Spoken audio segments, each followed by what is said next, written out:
Brought to you by Penguin.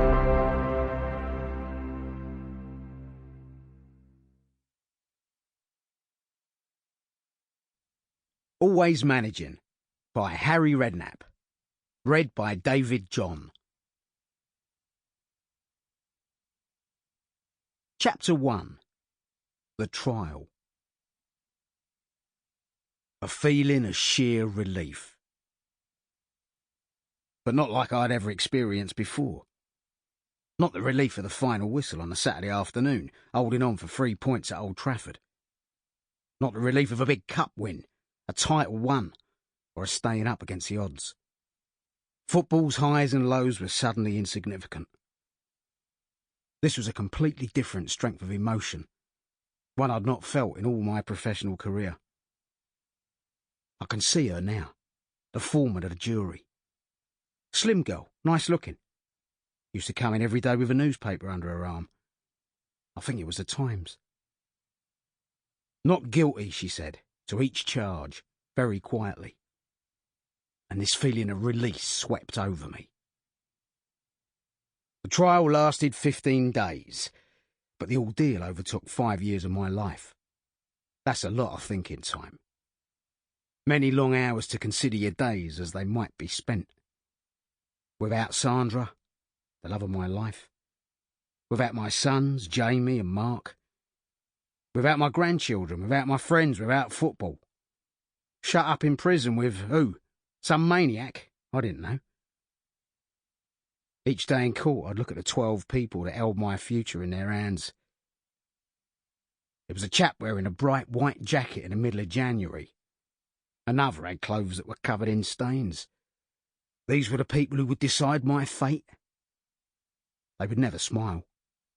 They showed no friendliness at all, just a blank. What were they thinking? Why did a cheap jacket or a coffee stain even matter to me? Why were the details so important? Some strange thoughts went through my head. What if they were all Arsenal fans? What if they all hated Tottenham Hotspur? You know what some people are like. Harry Redknapp, don't like him, never liked him. Suppose I got one like that. Each night, sleepless, fighting with a pillar. Each morning, exhausted, waiting for the taxi to Southwark Crown Court. The night before the verdict, I didn't say goodbye to anybody. No last farewells, just in case it was bad news. My barrister, John Kelsey Fry QC, always tried to give me confidence. He said the case against me wouldn't stand, that it was outrageous that it had even been brought. But I pushed him to tell me the dark side, the downside. Wouldn't you have done the same in my position?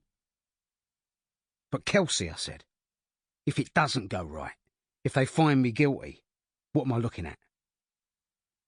I'd heard people speculating I might only receive a fine, but he pulled no punches.